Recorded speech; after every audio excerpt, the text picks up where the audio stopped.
ഇത് മാസ് മോട്ടോഴ്സിൽ നിന്നാണ് ഹീറോൻ്റെ ഗ്ലാമർ വണ്ടി സ്റ്റാർട്ടിങ് കംപ്ലൈൻ്റ് ആയിട്ട് വന്നതാണ്. സ്റ്റാർട്ടിങ് കംപ്ലൈൻറ്റ് അതേപോലെ തന്നെ ആക്സിലേറ്റർ കൊടുക്കുമ്പോൾ റേസ് ആവണം, വണ്ടി മൂവ് ആവുള്ള. ഇതാണ് മെയിൻ കംപ്ലൈൻറ്റ് കേട്ടോ. അപ്പോൾ അതിൻ്റെ മെയിൻ കംപ്ലൈൻറ്റിൻ്റെ കാരണം എന്ന് വെച്ചാൽ ക്ലച്ച് കേബിൾ ലോഡായേക്കാണ്. ക്ലച്ച് കേബിൾ ലോഡായിട്ട് നമ്മൾ ക്ലച്ച് പിടിച്ച് ഓടിച്ചാലുള്ള അവസ്ഥ എങ്ങനെയാണ്, അതാണ് അതിൻ്റെ മെയിൻ പ്രോബ്ലം കാണിച്ചുകൊണ്ടിരുന്നത്. അപ്പോൾ ക്ലച്ച് കേബിൾ മാറ്റിയിട്ടതിന് ശേഷം നമുക്കൊന്ന് വണ്ടി ഓടിച്ചു നോക്കാം.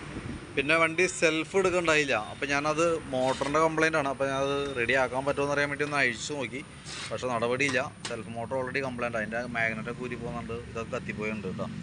അപ്പോൾ സെൽഫ് മോട്ടർ മാറ്റി പുതിയത് വയ്ക്കാനാണ് പറ്റുള്ളൂ. അപ്പോൾ ഞാൻ റിപ്പയർ ചെയ്യാൻ പറ്റുമെങ്കിൽ ചെയ്തിടാമെന്നുള്ള രീതിയിലാണ് ചെയ്തത്.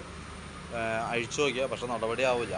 അപ്പോൾ ഞാൻ അതിൻ്റെ സ്റ്റാർട്ടിങ് സംബന്ധമായിട്ടുള്ള കംപ്ലൈൻറ്റ് റെഡിയാക്കിയിട്ട് അതിൻ്റെ ഡീറ്റെയിൽസ് അപ്ഡേറ്റ് ചെയ്യുക, വാട്സപ്പിൽ ഇടാം കേട്ടോ. വർക്ക് കംപ്ലീറ്റ് ആയിരിക്കുമ്പോൾ കോൺടാക്ട് ചെയ്യാം കേട്ടോ. നിലവിൽ നമുക്ക് ഈ 2 വർക്ക് മാത്രമാണ് പറഞ്ഞേക്കണേ. അപ്പോൾ ഞാൻ അതിൻ്റെ ആ വർക്കാണ് ചെയ്യണത്. വേറെ നമുക്ക് നിലവിലെ സർവീസോ വേറെ കംപ്ലയിൻസോ ഒന്നും പറഞ്ഞിട്ടില്ല. അപ്പോൾ സ്റ്റാർട്ട് ചെയ്ത് വണ്ടി ഓടിക്കാവുന്ന രീതിയിലേക്ക് ആക്കാം. അതായത് ക്ലച്ചിൻ്റെ ആടുന്ന പ്രശ്നം അത് നമുക്ക് നോക്കി ക്ലിയർ ചെയ്യാം. സെൽഫിൻ്റെ കേസ് മോട്ടോർ മാറ്റി വയ്ക്കാനേ പറ്റുള്ളൂ കേട്ടോ, റിപ്പയർ ചെയ്യൽ നടക്കില്ല. ഓക്കെ.